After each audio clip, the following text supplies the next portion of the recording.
Ibu sekalian, warga masyarakat Kulon Progo, khususnya juga daerah istimewa Yogyakarta dan Indonesia, warga masyarakat Indonesia. Kali ini kami dari Dinas Perpustakaan dan Kearsipan Kabupaten Kulon Progo dalam podcast ini ingin mengulas mengenai kearsipan kita.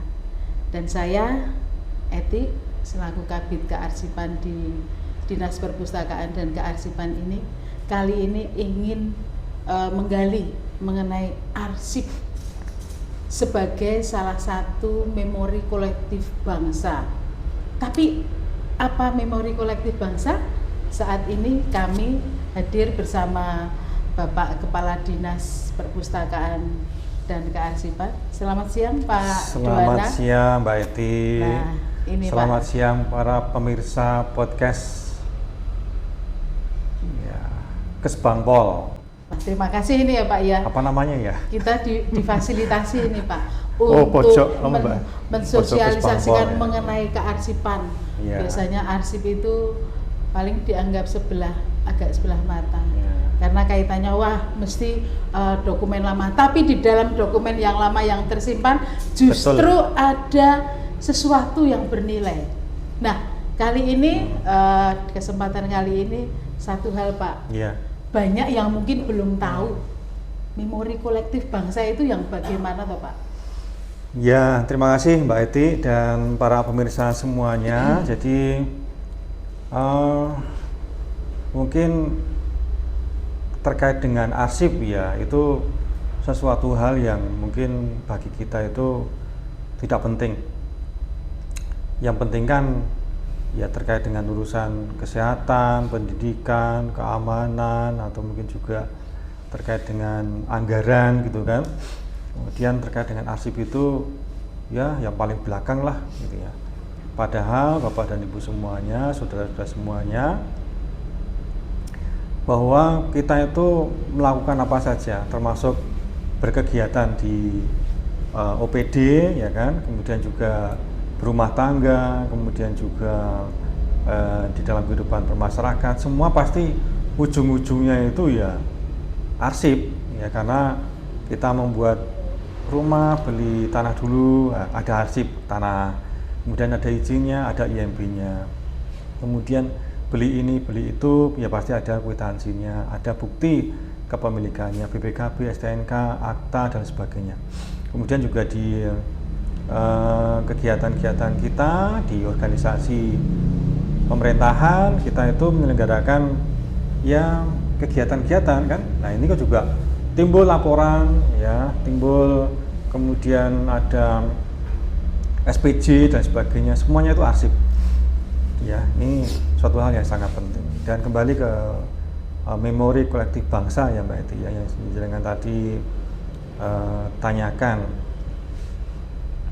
Jadi ini sesuatu hal yang baru ya, istilah memori kolektif bangsa ini kan baru digaungkan oleh ANRI ya sejak tahun 2021, yaitu 2022 dan 2023, udah 3 tahun lebih ya terkait dengan istilah memori kolektif bangsa.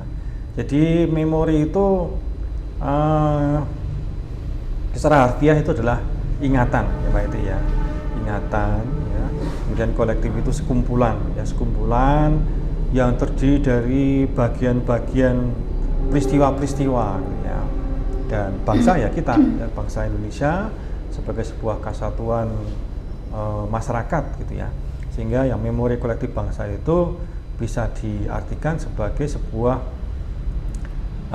ingatan ya, ingatan sejarah dari peristiwa-peristiwa masa lampau ya, sebagai sebuah bangsa yang besar gitu ya, memori kolektif bangsa. Dan ini tentu saja juga sangat penting bagi kita semuanya untuk ya supaya kita itu ingat ya terkait dengan perjuangan para pendahulu kita dan juga perjuangan kita sendiri saat ini. Karena apa yang kita perjuangkan, apa yang kita lakukan saat ini itu nanti ya 5 tahun, nggak usah nunggu puluhan tahun ya, 5 tahun, 7 tahun itu sudah menjadi sebuah bagian dari sejarah ya, yang perlu kita ingat, perlu kita jaga, autentiknya ya, dan juga kelengkapan dari arsip-arsip itu. Jangan sampai kemudian kita nanti kehilangan jati diri, kehilangan kebanggaan, kemudian juga ya istilahnya itu kemudian kita itu tidak tahu ya yang benar yang mana, yang salah yang mana. Kemudian kita juga malah bangga dengan sejarahnya perjuangan dari bangsa lain ya, kemudian bangsa sendiri yang sudah berjuang untuk kemerdekaan, dan kalau saat ini adalah mengisi kemerdekaan itu kemudian tidak tercatat dan juga tidak termemori ya oleh generasi anak cucu kita, gitu Mbak Eti. Terkait Pak. dengan memori kata. Terima kasih. Saya padahal hanya tanya satu kata, ternyata jawabannya panjang ya. Nah, ini menariknya arsip. Sehingga ya. Bapak ini mengangkat memori kolektif bangsa, pembangunan Bandara Yogyakarta International Airport. Kenapa Pak itu diambil mengangkat hal itu? Ya, kita sebagai lembaga kearsipan daerah itu memang ya, harus bertanggung jawab gitu ya terhadap segala aspek pembangunan yang ada di Kulon Progo ini. Dan kita itu sebagai sebuah Kulon Progo, sebagai kabupaten yang sangat besar, ini banyak sekali sebenarnya ya proyek-proyek yang dilaksanakan di Kulon Progo. Ada pembangunan Waduk Sermo, ada pembangunan kawasan Menoreh, Bedah Menoreh gitu ya. Kemudian pada zaman dulu ini pemerintahan kan kita gabung ya, Adikato dan Kasultanan Kulon Progo ya Mbak, betul Mbak. Kemudian membangun perkantoran di sini, tapi sejarahnya bagaimana kita juga masih bertanya-tanya gitu ya. Sehingga kita tuh kayak kehilangan gitu ya sejarah zaman dulu ya, seperti apa sih sebenarnya gitu ya. Bahkan kemudian kita itu kan mencari arsip-arsip pembangunan di Kulon Progo ini sampai ke antri ya Mbak ya, sampai membeli ya, foto aja harganya 50.000 per lembar. Kemudian satu lembar kertas saja kita diminta untuk mengisi kas negara per lembar itu 2.000 kan, nah, mahal banget. Padahal itu kan jumlahnya banyak ya. Dan itu saja kita sebagai LKD jangan mengulangi kesalahan yang sama. Artinya kita itu jangan sampai kemudian kehilangan sejarah yang ada di Kulon Progo ya. Dan sesuatu hal yang sangat besar yang terjadi di Kulon Progo ya, yaitu tadi pembangunan Yogyakarta International Airport. Itu kan istilahnya ya baru 10 tahun ini kan. Tapi kalau itu kemudian kita biarkan saja, ya nasibnya akan sama dengan pembangunan-pembangunan yang lainnya. Kita tidak punya arsipnya, kita akan kehilangan sejarah, dan kalau mau menelisik dari awal akan kesulitan ya. Sehingga kita Mbak Eti ya untuk konsen ya untuk bisa menyelamatkan hal-hal yang memang sifatnya itu berpengaruh terhadap perkembangan di Kabupaten Kulon Progo ya. Dan tema yang pertama kita ambil adalah terkait dengan pembangunan YIA ini Mbak Eti ya. Itu pentingnya kita bangun kesadaran bersama terkait dengan memori kolektif bangsa, pembangunan Yogyakarta International Airport ya. Oke Pak, tadi kan berarti keterlibatannya banyak ini. Berarti tantangannya juga mungkin besar ya Pak ya, ya. Untuk mengkolek arsip mana saja yang menyimpan. Nah ini kira-kira kita perlu melakukan tahapan seperti apa Pak, supaya nanti arsip yang masih ada di lembaga atau mungkin masyarakat atau tokoh kita itu supaya punya, sehingga itu memorinya kita jadi kita miliki arsipnya, terutama seperti itu Pak. Ya memang prosesnya itu ternyata ya Mbak ya, tidak sesederhana yang saya bayangkan kan. Ketika saya dulu di luar dinas perpustakaan dan kearsipan atau di luar lembaga kearsipan daerah, mengelola arsip itu saya bayangkan cuma menata ya kan, jadikan satu, kemudian satu dikasihkan satu map, ditulisi bandara, gitu, nanti ditumpuk-tumpuk gitu toh. Tapi ternyata mengelola arsip itu jelimet juga, aturannya sangat banyak ya. Mungkin saya bekerja di sana sini, kemudian menemukan aturan yang sangat banyak itu ya di lembaga kearsipan daerah. Ya. Ya Pak, Karena betul Pak. setiap langkahnya Mbak Eti ya di mana ya, karena aturannya setiap langkah ada aturannya. Nah itu saja, karena arsip-arsip ini ya terkait dengan bandara itu kan ada di mana saja ya Mbak ya, beberapa lembaga, di beberapa lembaga ya, perusahaan juga toh. Yang jelas yang Asapura ada kan, kemudian Jelas. yang di stakeholder eksternal kan ada di Kanwil BPN, pertanahan ya, Kanwil Badan Pertanahan Nasional ya, ATR ya.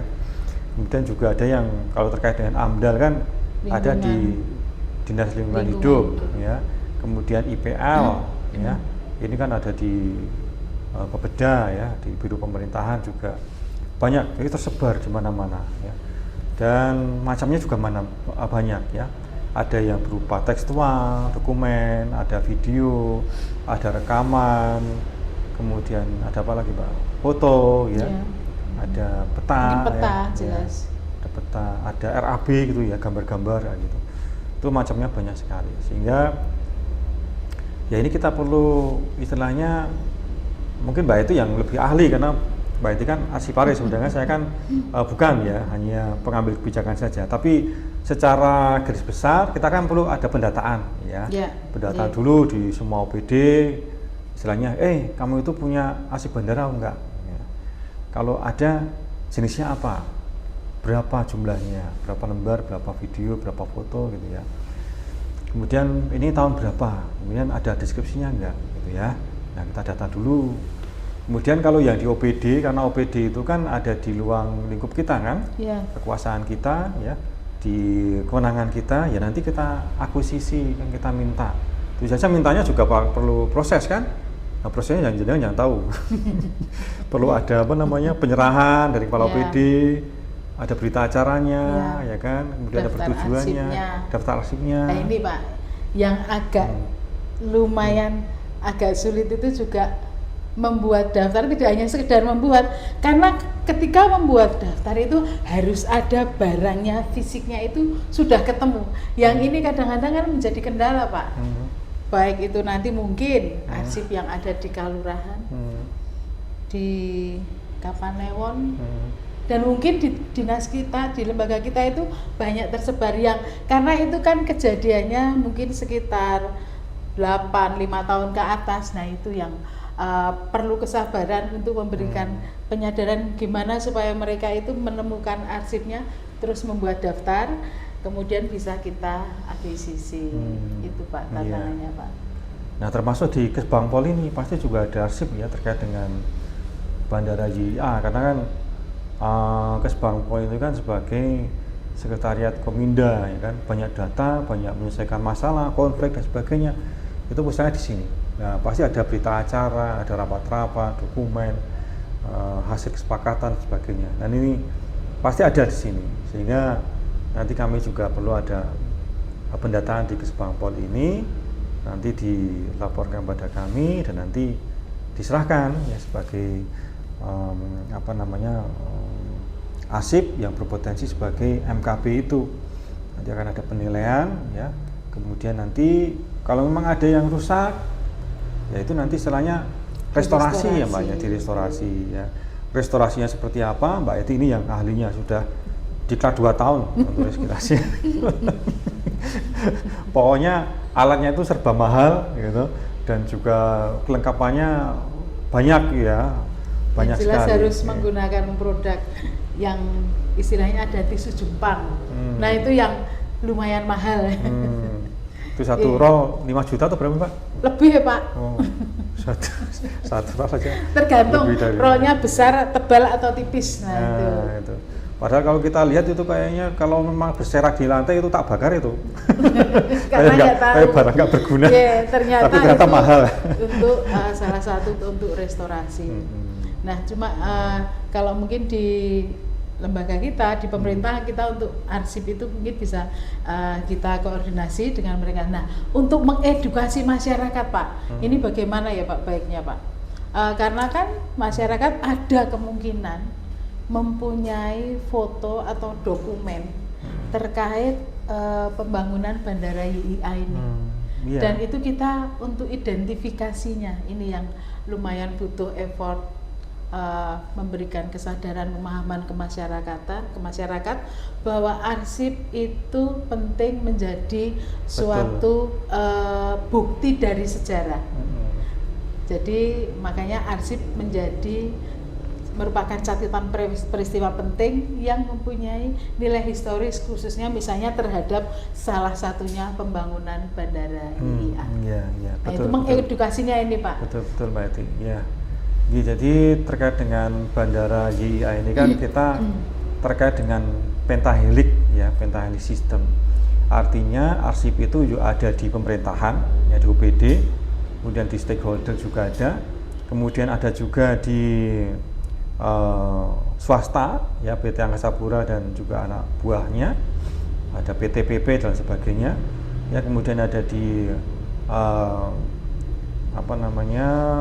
media massa ya, karena waktu itu media massa banyak sekali meliput terkait dengan bandara ini, ya, dari mulai groundbreaking, kemudian pengadaan ya, sampai dengan ganti rugi, sampai ada peristiwa penolakan ya, demo-demo gitu ya.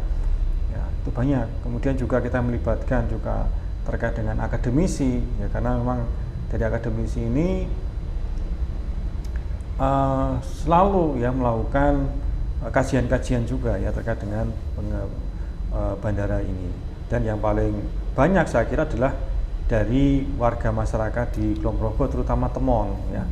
Karena warga masyarakat Temon pastilah ya, yang sekian puluh ribu orang itu banyak sekali menyimpan dokumen-dokumen. Mereka punya sertifikat tanahnya, mereka punya foto-foto ketika Temon itu belum ada bandaranya ya, mungkin berfoto di lahan pertanian, atau ketika panen, atau ketika menjual hasil pertaniannya gitu ya. Nah itu pasti ada ya dokumen-dokumen sebelum pelaksanaan pembangunan bandara, selama bandara itu dibangun, kemudian juga setelah operasional. Itu warga masyarakat pasti punya dokumen-dokumennya. Ini menjadi bagian dan kita ya akan melakukan sosialisasi ya, bekerja sama dengan Kesbangpol seperti ini, bikin podcast. Nanti kita buat juga pengumuman ya melalui medsos yang kita miliki, baik itu IG, kemudian juga Facebook, ya Twitter, kemudian juga TikTok dan sebagainya, sehingga mereka nanti akan tergugah yang berkenan menyerahkan arsip-arsipnya ke LKD tanpa kompensasi ya kita terima ya, sebagai sebuah bentuk syukur gitu ya. Wah, mungkin saya jadi ingat. Mungkin kadang ada ya, wah ketika ini tempat parkir dulu, ini wilayah rumahku, mungkin ada yang seperti itu ya Pak. Ketika untuk check-in, wah ini dulu warungnya Mbah Darmo mungkin. Nah berarti ini kan masyarakat diminta juga untuk aktif menyerahkan arsipnya, karena itu menjadi suatu bukti sejarah kalau nanti untuk melacak. Nah ini Pak, setelah masyarakat, gimana jadi, Pak? Arsip itu kalau di tangan perseorangan atau di tangan ya lembaga OPD gitu ya, lama-kelamaan pasti hilang. Nah, tapi kalau di LKD dipastikan tidak hilang. Karena itu kita daftar dulu dan kita pantau perawatannya memang kita sudah punya beberapa sarpras memang Pak. Dan selama-lamanya pasti akan, walaupun pemimpinannya ganti, bupatinya ganti dan sebagainya ganti. Tapi kalau di pribadi, mungkin di handphone saya lama-kelamaan mungkin hilang. Ya ganti handphone. Memorinya penuh ya Pak. Penuh, dihapus. Setip, ya, klik. Atau mungkin nanti serahkan ke anaknya sudah nggak peduli gitu ya, sudah ganti. Ya, nanti ya sudah, itu kan orang tua saya dulu atau kakek saya dulu, sudah terlupakan. Tapi kalau LKD mau 100-200 tahun yang akan datang masih akan tetap ada.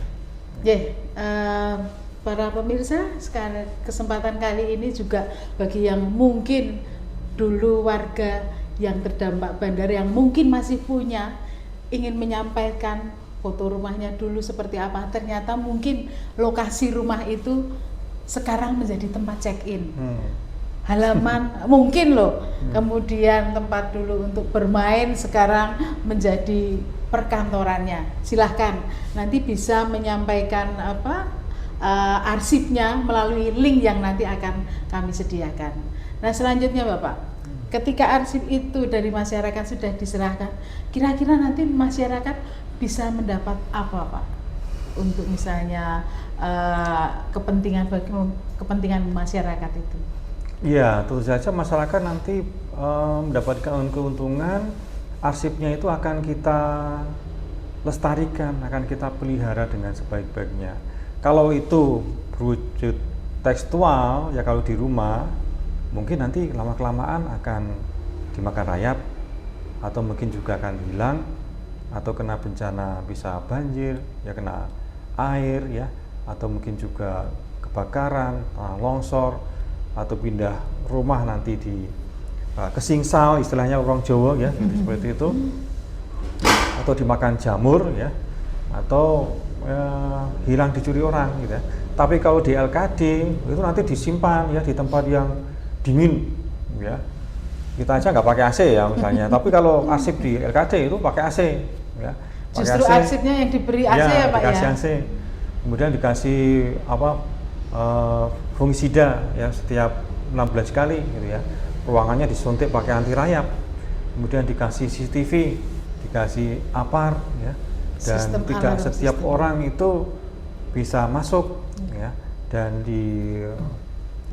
amankan sedemikian rupa, dan itu pasti aman ya, pasti aman dan ada daftarnya, dan setiap orang ini kalau itu nanti sifatnya terbuka bisa mengakses, karena tadi sebagai bagian proses ya, ada restorasi, ada preservasi gitu ya, kemudian nanti ada digitalisasi. Nah digitalkan, kemudian nanti kita upload di namanya JIKN ya, Jaringan Informasi Kearsipan Nasional.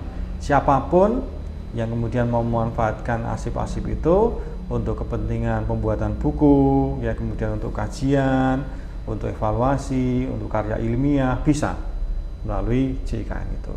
Dan kalau memang ahli waris atau anak turunnya itu nanti mau melihat arsip-arsip buyutnya, datang saja ke LKD mungkin di tahun 2150 gitu, menyatakan ya kaya apa zaman biyen ya. Temuan itu bisa dengan mudah karena kita sekarang sudah ditunjang dengan teknologi informasi ya, dan didobeli ya arsip itu. Kalau sifatnya tekstual nanti akan digitalkan ya. Jadi kalau memang ada gangguan ya, mungkin penurunan kualitas arsip tekstual, itu saja digitalnya masih akan tetap cemerlang ya. Kalau yang digital nanti kita backup lagi, sehingga nanti kalau ada gangguan itu atau kerusakan terkait dengan sistem itu masih ada backupnya masing-masing ya. Jadi tekstual dan digital kita anggap semuanya itu penting sebagai sebuah arsip ya. Itu Mbak Edi, keuntungannya itu ya. Keuntungannya berarti Bapak Ibu sekalian tidak perlu khawatir mengenai arsip itu akan kita rawat selaku kita lembaga kearsipan daerah, memang juga berkewajiban untuk mengelola arsip statis. Kita menjaga arsip yang mempunyai nilai sejarahnya. Nah, mungkin dari yang pemirsa di sini Bapak, ada yang mungkin wah, lembagaku ada enggak ya arsip bandaranya? Itu kira-kira mana saja Pak? Selain Pemda kita kan tidak semuanya juga terlibat atau terdampak dengan yang arsip bandara. Kira-kira mana saja Pak? Selain PT Angkasa Pura dan Kanwil BPN itu, mungkin yang provinsi, supaya nanti misalnya ada yang melihat podcast kali ini Pak. Iya, itu kan melibatkan dari awal ya. Dari awal itu kan kita ada istilahnya rencana-rencana pembangunan bandara yang dimulai dari Pak Toyo dulu ya, Pak Toyo Satosotipo ya, Bupati pertama itu. Nah, beliau kan ada kerjasama dengan pihak Ceko ya kan, kemudian juga dengan yang lainnya. Nah, arsipnya sekarang itu ada di mana? Ya, kemungkinan ada di Bapeda ya, terkait perencanaan itu, termasuk IPL, termasuk kajian-kajian yang lainnya ya. Kemudian setelah terkait dengan rencana itu saja juga berkaitan dengan tanah ya. Tanah itu kan berarti ada di wilayahnya BPN, kemudian juga kelurahan, kemudian juga di warga masyarakat ya, kemudian juga terkait dengan perbankan ya, itu katanya seperti itu. Kemudian juga terkait dengan wilayah saya sudah nggak ada, karena nanti akan dipakai untuk bandara, berarti saya harus pindah. Nah, kalau sudah pindah seperti itu, kaitannya itu saja juga dengan pemerintah kelurahan, PMD, dan dinas Dukcapil. Karena pindah penduduk itu kan melibatkan kelurahan, ya, dan juga Dukcapil. Ya, kemudian wilayah ini melibatkan beberapa desa yang terdampak. Kemudian ada dusun-dusun yang hilang. Nah, ada penggabungan, ada penghapusan dusun. Itu saja yang berkepentingan adalah dari dinas pemerintahan desa, ya, Dukcapil. Itu ada di sana terkait dengan keputusan-keputusan penghapusan dan juga pemindahan, kemudian penggabungan dan sebagainya terkait dengan dusun maupun juga desa. Ya. Kemudian juga terkait dengan AMDAL-nya, orang membangun kan berarti kan harus mengkaji juga ya dampak lingkungannya, ya, lingkungan hayati, lingkungan sekitarnya, kemudian juga terkait dengan udara, terkait dengan laut, ya, tsunami dan sebagainya. Itu berarti ada di Dinas Lingkungan Hidup. Ya.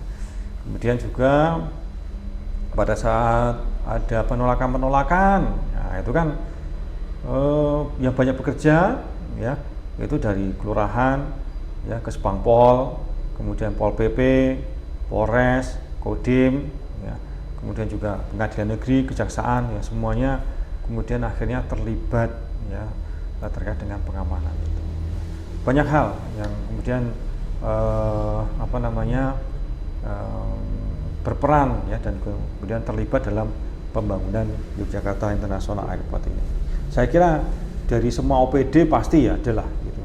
Walaupun juga sifatnya umum, misalnya surat edaran, ya, surat edaran untuk terkait dengan pengadaan tanah, atau mungkin ada orang yang waktu itu warga masyarakat kesulitan ya melakukan pengadaan tanah untuk rumah pribadi karena harus pindah dari Temon. Ya, kemudian mungkin ada edaran-edaran dari bupati terkait dengan ya kemudahan akses untuk mendapatkan informasi tanah-tanah yang memang bisa dipakai oleh warga masyarakat terdampak gitu ya. Atau mungkin juga terkait dengan edaran lowongan pekerjaan dari PT Angkasa Pura. Itu kan juga dulu kalau nggak salah itu disebarkan pada seluruh warga masyarakat di Kulon Progo. Walaupun yang kemudian diutamakan adalah memang anak-anak dari warga terdampak di Kapanewon Temon. Ya. Ya. Menarik sekali dan langsung ini berarti suatu kerja besar yang tidak mungkin bisa diselesaikan oleh pemerintah Kabupaten Kulon Progo, khususnya di Dinas Perpustakaan dan Kearsipan, ya Pak. Jadi membutuhkan partisipasi dari warga masyarakat maupun lembaga-lembaga. Satu hal Pak yang mungkin supaya para pemirsa pendengar itu juga tahu, memori kolektif bangsa Bandara YIA ini kira-kira range-nya kita akan batasi atau sampai saanane, supaya nanti ketika arsip itu sampai di tempat kita bisa mengkelompokkan, dan yang kita prioritaskan itu untuk range waktu sampai batas mana, apakah sampai peresmian atau karena ini kayaknya bandara ini pembangunannya terus ini ya, gitu. Kemarin tidak ada kereta bandara mungkin waktu itu awal masih uji coba mungkin hanya sekitar 2 atau 3 kali. Sekarang sudah hampir mungkin 1 jam sekali. Nah, sampai mana Bapak supaya nanti arsip yang kita dapatkan itu kita tidak menunggu Pak? Ya kita akan batasi sampai dengan peresmian bandaranya aja. Sampai dengan peresmian bandara itu aja Pak. Jadi nanti ketika setelah peresmian bandara itu saja ada peristiwa-peristiwa yang lain seperti Mbak tadi ungkapkan, pembangunan rel kereta, kemudian jalan tol, kemudian nanti yang aerotropolis, itu nanti kita lanjutkan pada fase yang selanjutnya. Tapi yang kita batasi ketika nanti peresmian ya, oleh Pak Jokowi itu sebagai akhir dari arsip bandaranya. Oke, Bapak Ibu sekalian, pemirsa juga sudah panjang lebar disampaikan Bapak Kepala Dinas Perpustakaan dan Kearsipan bahwa arsip bandara yang akan kita susun menjadi MKB ini tahapannya sampai pada peresmian dulu. Namun tidak memungkiri bila ada yang punya tetap nanti akan kita terima, kita kelompokkan juga. Nah, betul. Untuk yang MKB kita membatasi sampai pada peresmian ini, nanti langkah selanjutnya apa Bapak? Mungkin untuk bikin gambaran supaya kita tidak terlalu menunggu-nunggu waktunya, karena kan arsip yang nanti sudah ada, kita harus apakan ini? Dengan setelah didaftar, tahap selanjutnya untuk ke antrinya seperti apa Bapak? Mungkin supaya juga ada gambaran juga bahwa masih ada langkah setelah arsip itu terkumpul. Ya, jadi gini, memang betul Mbak Eti. Jadi mengelola arsip itu ternyata kita itu juga ribet banget ya, tapi semua akan kita lakukan, semua akan kita lalui ya demi sejarahnya Kulon Progo. Artinya MKB ini adalah program dari ANTRI gitu ya. Dan untuk bisa menjadi MKB itu bukan perkara mudah, karena nanti kita harus presentasi ya di hadapan jurinya ANTRI ya dengan dokter-dokter bidang kearsipan untuk dinilai bahwa arsip kita itu memang ya lengkap, utuh ya, dan juga asli, otentik gitu kan. Kemudian nanti kalau memang belum memenuhi syarat itu ya nanti kita harus melengkapinya lagi ya itu. Kemudian setelah nanti memang berhasil ya, setelah melalui tahapan verifikasi di ANTRI, kemudian nanti dari ANTRI turun ke Kulon Progo untuk melihat arsip-arsip kita gitu ya. Kemudian nanti setelah itu ANTRI akan secara periodik 2 tahun sekali memantau ya. Nah ini keuntungan kita, artinya kita itu nanti akan terus dijagani oleh ANTRI. Arsipmu masih lengkap enggak? Masih baik enggak? Masih utuh enggak? Terawat gitu enggak? Ya Pak ya. Jadi jangan khawatir Bapak dan Ibu. Artinya arsip-arsip panjenengan yang kemudian diserahkan kepada LKD itu tetap dijaga, bukan hanya kami yang jaga, tapi bahkan ANTRI sendiri yang akan menjaga, memantau secara periodik 2 tahun sekali gitu ya.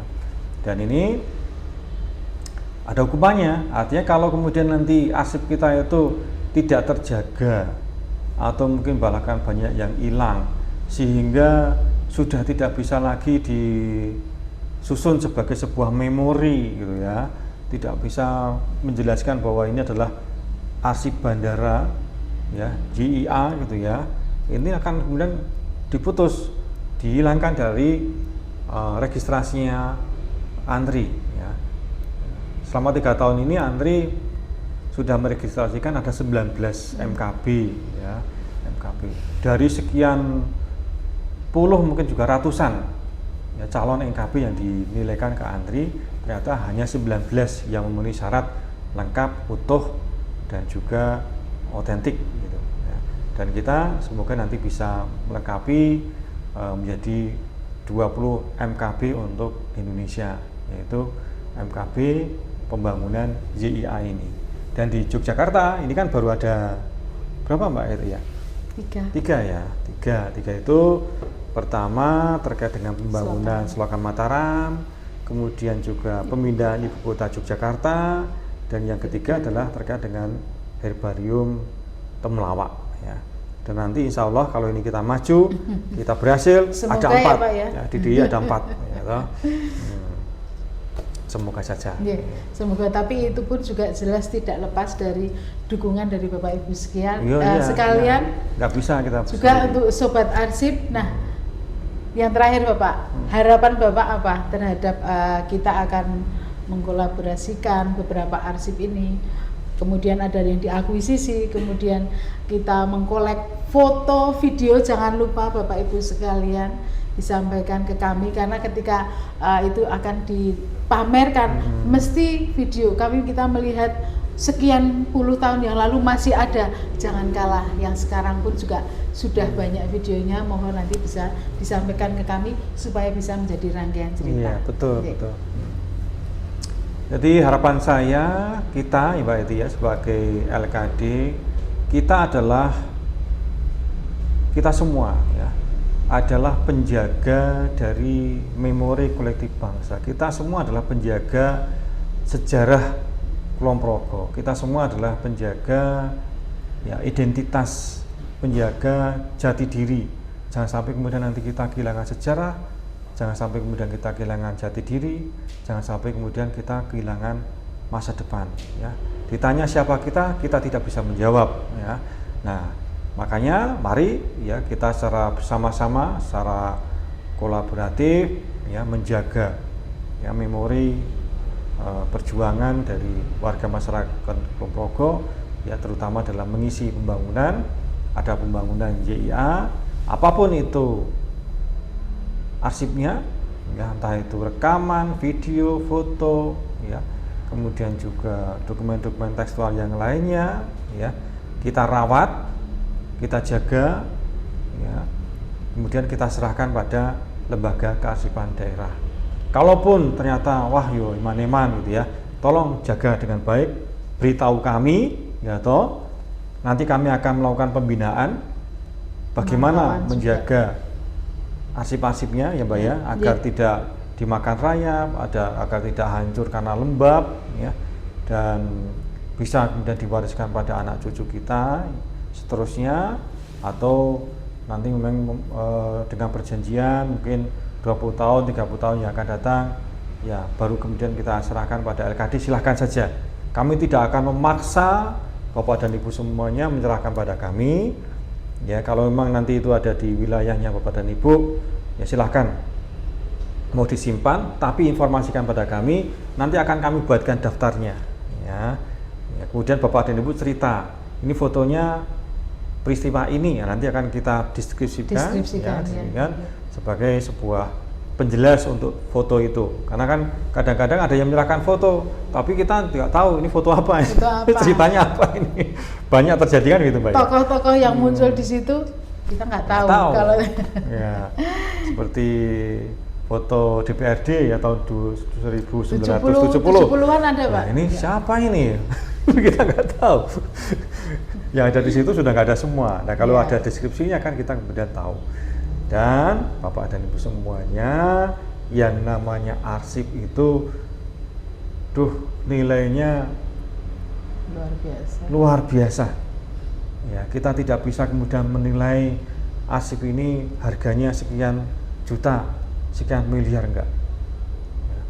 Tidak bisa kita membeli dalam bentuk rupiah untuk sejarah perjuangan kita itu ya. Makanya ya, nilai yang sangat berharga ini jangan kemudian kita sia-siakan, rawat dengan baik, jaga dengan baik ya. Dan kalau berkenan ya, dan saya memotivasi ya, serahkan pada LKD, pasti aman. Arsip kalau di tangan pribadi pasti nggak aman, tapi kalau arsip serahkan ke LKD pasti aman. Ya, terima kasih, menarik sekali Bapak terkait dengan arsip bandara. Sobat pendengar, sobat arsip, dan juga warga masyarakat seluruhnya, apa yang disampaikan ini memang betul-betul mengharapkan perhatian dan keterlibatan dari Bapak Ibu semua warga masyarakat yang mempunyai arsip terkait dengan bandara. Ya. Kesempatan ini juga sebagai informasi sekaligus nanti bisa dilihat mengenai beberapa arsip yang sudah dipunya, yang sudah kami punya. Mudah-mudahan menjadikan gambaran sehingga ketika mempunyai arsip jangan segan-segan koordinasi, konsultasi dengan kami untuk bagaimana mengelola arsip bandara yang nanti akan diserahkan ke kami. Dan pada kesempatan ini kita terima kasih ya Pak ya, betul. Difasilitasi dari Kesbangpol, Pojok Kesbangpol ada podcast sehingga upaya untuk menyusun memori kolektif bangsa pembangunan Bandara YIA ini bisa tersampaikan tidak hanya ke 10-20 orang, tapi mungkin berjuta-juta mata yang melihat acara ini. Semoga acara ini semakin berkembang dan kami terima kasih. Nanti semoga di episode berikutnya akan menyampaikan materi-materi kearsipan yang lebih menarik. Terima kasih dan salam arsip. Salam arsip sebagai memori kolektif bangsa.